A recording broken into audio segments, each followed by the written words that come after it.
I stood just outside the dining room doorway, clutching a small gift box wrapped in gold paper, both hands stiff from the cold. The air was thick with the scent of spiced ham and pine needles.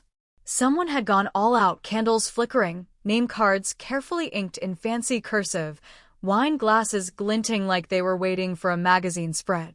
But my name wasn't anywhere on that table. At the head sat my older brother, Derek, still built like he never stopped playing varsity football, still wearing that smug grin like it was part of his skin.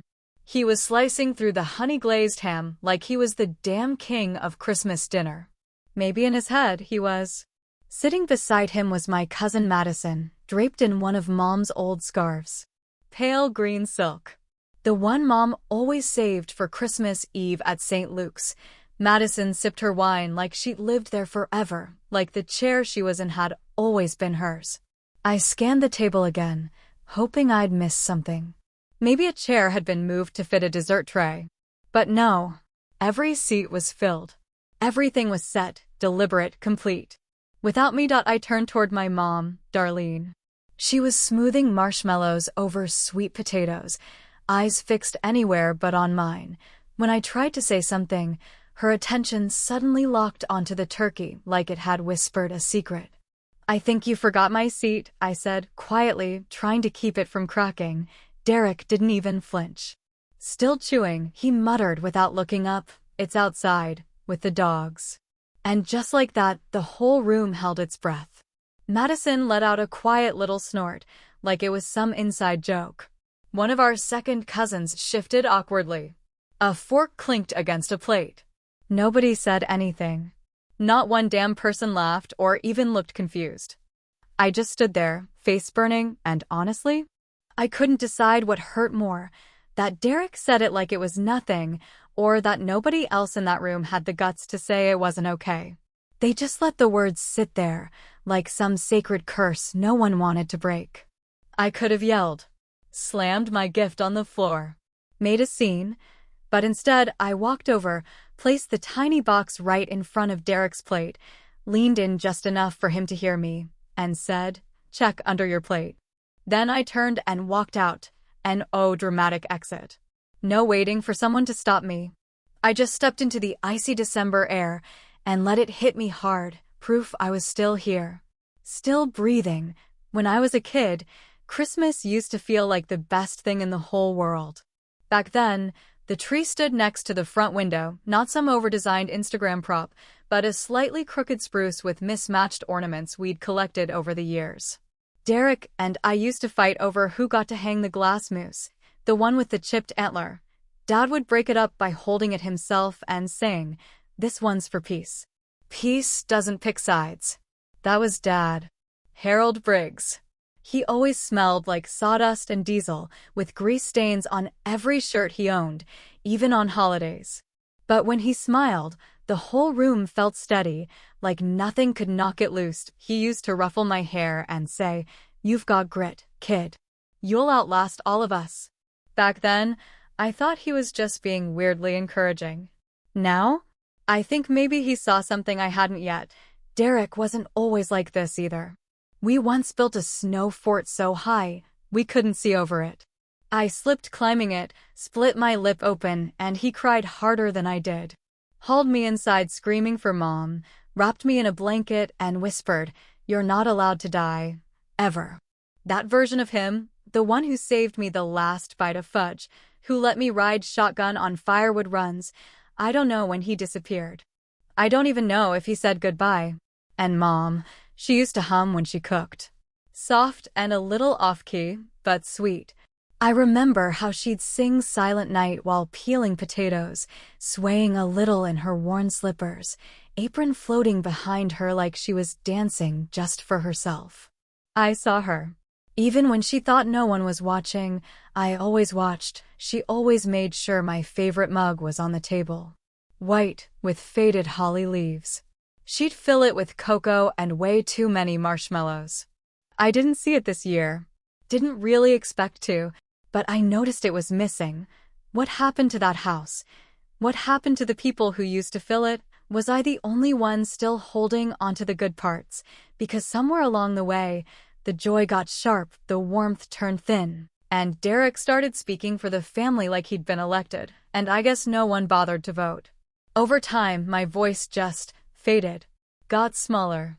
My name started showing up less and less until one day, it didn't show up at all. Still, I kept showing up.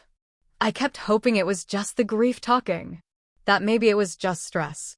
That maybe, eventually, they'd look up and really see me. But hope can go blind if you keep feeding it too long. And I think that's exactly what happened to mine. It didn't vanish in one big moment. There wasn't some blowout. No slammed doors or dramatic exits. Nobody told me to leave. Nobody said, "You don't belong here anymore." They just stopped including me. At first, it was subtle. I'd called to check in on Dad. This was back when he was starting to slip, mixing up names, forgetting which wrench did what, calling me that girl on the phone. And Derek would always pick up, cheerful as ever. "Dad's resting right now. I'll let him know you called." A few days later, I'd try again. "He's in a bit of a fog today. Not a great time." Eventually, I stopped hearing Dad's voice altogether. Everything came secondhand, filtered through Derek's updates, always spoken like he was shielding someone, always cloaked in concern. Then Mom started handing the reins over too. I'd ask how she was holding up and she'd say things like, "Derek's been such a help. He really knows how to manage things. Honestly, it's just simpler to go through him." At first, I didn't push back. I figured they were tired. I told myself I was overreacting. At that point, I was living in Santa Fe, working crazy hours at a creative agency. I sent money home every month without being asked. I helped cover the roof repairs. I flew back for every major holiday, but I started noticing things. One Christmas, my stocking wasn't on the mantle. The same one I'd had since I was 6, with the stitched pinecone and crooked red letter E. I found it shoved in the back of the hall closet behind some old linens. The photo of me and Dad from the day he gave me his old toolbox, the one where we're both grinning like idiots, was gone from the wall. In its place, a brand new picture of Derek and Madison at the nursery, holding a tray of mums like they were local heroes who'd saved the homestead. I told myself it was nothing. Just decor, but then one Sunday I opened social media and saw the photos, a last-minute family dinner. Everyone was there, gathered around the same table I used to help set, laughing, their toes brushing under the chairs I'd spent an entire weekend sanding with Dad. And no one called me. No one even thought to mention it. When I asked Mom about it, she said, "It was spur of the moment. You live so far. Figured you wouldn't want the hassle." She didn't hear how that hit. Or maybe she did, and just let it hit anyway. From then on, the pattern was obvious. They made choices without me about Dad's care, about the house, about the bills. Derek would catch me up after the fact, always with this condescending patience like he was doing me a favor, didn't want to bug you while you're busy. It's easier this way. Easier. For who? I wasn't angry. Not yet. I was just disoriented. Like someone had slowly been dialing down the volume on my life until I could barely hear myself. They never told me to leave. They just stopped saving me a spot. The first time I realized Madison had moved in was when she answered the landline from my mother's kitchen. I could hear the soft clink of a spoon tapping the inside of Mom's favorite mug, the white one with the red cardinals. Madison giggled at something in the background, probably Derek, and said, "Hold on, your mom's elbows deep in pie crust." Your mom. Those 2 words stuck in my chest for days. I asked Mom about it a week later, careful not to sound accusatory. "Is Madison just staying for a bit? Helping out around the house?" "She's been such a godsend. You know how it's been." A godsend. This was the same Madison who, just a few years ago, borrowed Mom's sapphire earrings and insisted she thought they were hers. Who lied about losing the checkbook during Thanksgiving cleanup? Who once sat on the porch crying and said, "I don't know why everyone thinks I'm the villain." And now there she was setting the same table I used to fuss over, folding the napkins the way Mom taught me when I was 10. Wearing the scarves Mom used to throw around her shoulders on snowy mornings. Leaving notes on the fridge in her slanted handwriting. chickens in the oven. Taking Mom to physical therapy first, I told myself it was just practical. They needed someone close by, and I wasn't there, not physically anyway. But little by little, Madison stopped being the helper and started acting like the one who ran the place. Like she belonged. When I called to check on Dad's cardiology appointment, Madison picked up. When I sent flowers for Mom's birthday, it was Madison who texted me back, photo attached.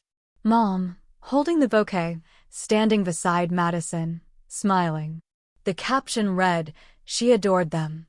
Such a sweet day. I wasn't in the picture. I wasn't in any of the pictures anymore. That's when I started pressing for answers. Derek brushed it off every time. She's just helping out. It's not like she's moving in or something. But then came Dad's memorial. Madison greeted people at the front door like she'd been born in that house. She wore a plain black dress, modest, clean. The same one I'd worn to Uncle Wayne's funeral back in '08. I recognized the hem, the way it curved just above the knees.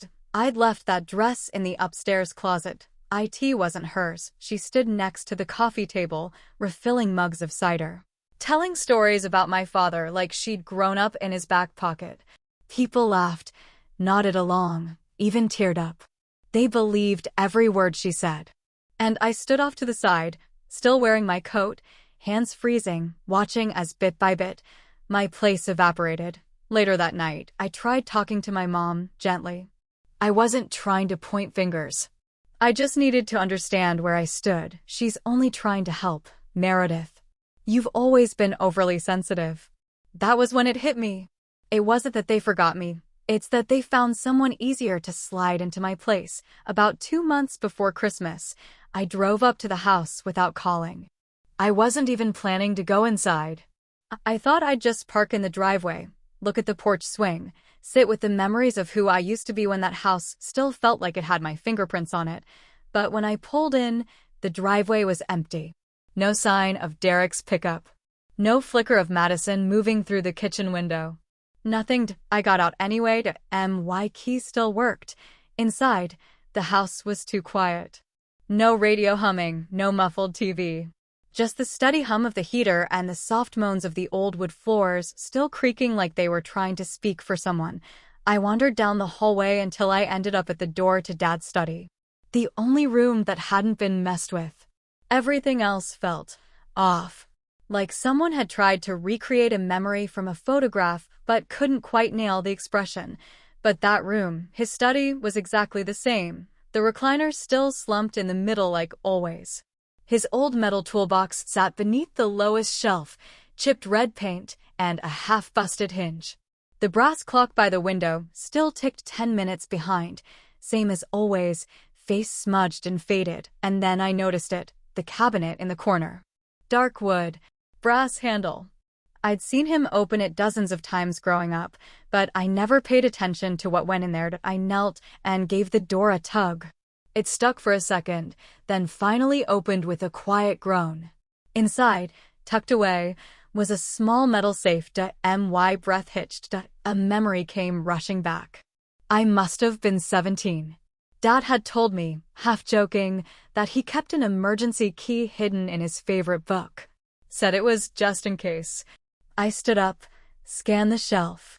Travels with Charlie by Steinbeck. Cracked leather spine, gold lettering rubbed off in places.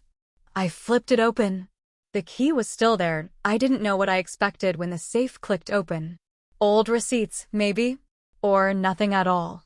But instead, I found an envelope, heavy cream papered, my name written across the front, in his handwriting. I sat down right there on the floor, pulled my knees up to my chest, and opened it. Inside was a notarized will, dated just 2 weeks before he passed. Every asset, the house, the savings, even the land out in Copper Ridge, was left to me. Derek's name wasn't mentioned once. Neither was Madison's, and tucked behind the will, I found a note, folded neatly, the paper a little yellowed around the edges. His handwriting, steady, familiar. Meredith, I see it now. I didn't before, and I'm sorry. You never asked for anything. You just stayed. You protected me when no one else did. This house is yours. You've earned it. Love, Dad, I didn't cry at the memorial. But I cried right there on the floor of that study. Not for the house. Not for the land. But because at the very end, someone had finally seen me. I didn't tell anyone I was coming back. I wore dark jeans, a navy coat. No dramatic entrance, no spotlight. Just one box, wrapped in brown paper and tied with twine. It was Christmas Eve. The Harrington house still had the same lopsided string of colored lights blinking out of sync. The wreath on the door leaned a little too far to the left. The old welcome mat that used to say, "Home is where Dad is," had been swapped for one that said, "Joyful Season." I knocked once, then let myself in. No one noticed me at first. The dining room was already full. Derek sat at the head of the table, Madison to his right, her hand resting lightly on his arm like she belonged there.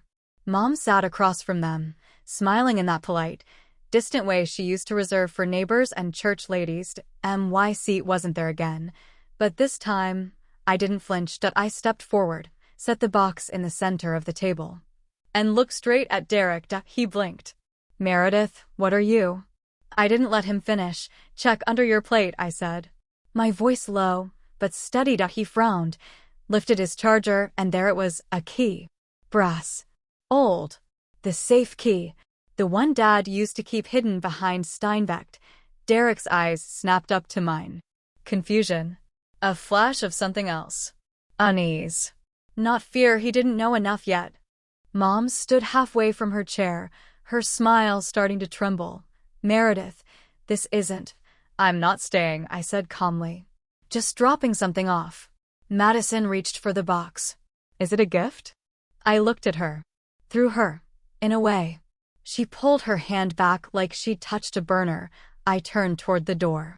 No one stopped me. No one asked me to stay. Not really. Derek was already lifting the lid. Mom's voice behind me. "Wait, what is this?" I was halfway down the front steps when I heard the chairs shift and the voices start. I didn't stop. The air was sharp. Cold scraped against my throat. I walked back to the car, sat for a while with the engine off, just listening to the quiet settle in around me. What they found in that box wasn't anger. It wasn't revenge. It was the truth. A copy of the will, Dad's letter, a small photograph, me and him, shoulder to shoulder, sweaty and smiling from that summer we rebuilt the back fence. Nothing explosive, just enough. Let them read it in their own voices at their own pace. Let them sit around that table, plates full, one chair always conspicuously empty. Let them decide if I'd really been too sensitive after all. And if I was, then who left the key? The first call came the next morning. It was Mom. Just a voicemail. "Hi, sweetheart. We read what you left." It caught us off guard, that's all. "We should talk. I think we all just need to breathe and maybe come together as a family." No apology. Just caught off guard, then a text from Derek. "Can we meet? There's a lot to talk about." I think we all misunderstood each other. Not a single word about the will. Not a mention of the letter. Then Madison sent me a message. Just a sad face emoji. That was it. For the next week, the messages kept coming, stacking up like unopened bills. They tried every angle. Confusion, nostalgia, even guilt. "Your dad wouldn't want this rift, Meredith. We're still your family. Let's not let bitterness ruin the holidays." But bitterness hadn't ruined anything. Erasure had. And here's the thing. I wasn't angry anymore. I didn't want revenge. I wasn't looking to make a scene. I just didn't want to go back. I didn't block their numbers. I didn't argue. I didn't try to explain or defend myself. I just stopped responding, and I think that is what shook them the most. One afternoon, Derek showed up at my office without calling. My assistant turned him away. I never asked her to, she told me afterward. He didn't look like someone you'd want to see. She was right. A few days later, my mother called again. This time, I answered. Her voice was soft. "Fragile. Meredith, I think we made mistakes. But this family, it's still yours too." I paused, then said I was always there. "You just lived easier when I wasn't." She didn't argue. She didn't say anything at all. Not because she disagreed, Because there was nothing left to say. 3 weeks after Christmas, I mailed one last envelope. No return address. Inside, the original photo of Dad and me.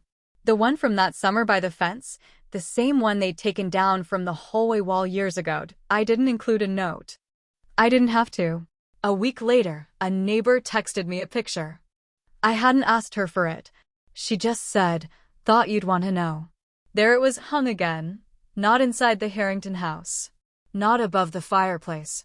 Not beside the family photos in the dining room. It was tacked to the wall in the old shed behind the garden, Dad's tool shed, the one place no one else ever really went. There it was, slightly crooked, above the workbench. Just a girl and her father, shoulder to shoulder, grinning like the world made sense. No caption. No note. No explanation. I stared at the image for a long time. Then closed my phone. That house, sure, it's mine on paper. But the real inheritance? It wasn't wood or stone or anything that can be transferred. It was this, the knowing that I never needed them to confess. I never asked for them to say it out loud. Because the truth already existed, and truth doesn't disappear just because people refuse to look at it. I still live in Austin. Still drink from that old holly mug I brought home after the memorial. It chips a little more every winter. I let it. People sometimes ask if I ever patch things up with my family. I tell them I was always part of the story. They just wrote around me. And now they don't get to write me out. I never asked to be seen. I just wanted to exist. If you've ever been erased, but chose to stay true to yourself, just leave a single heart emoji. That's all it takes. Someone will see it. Someone will know.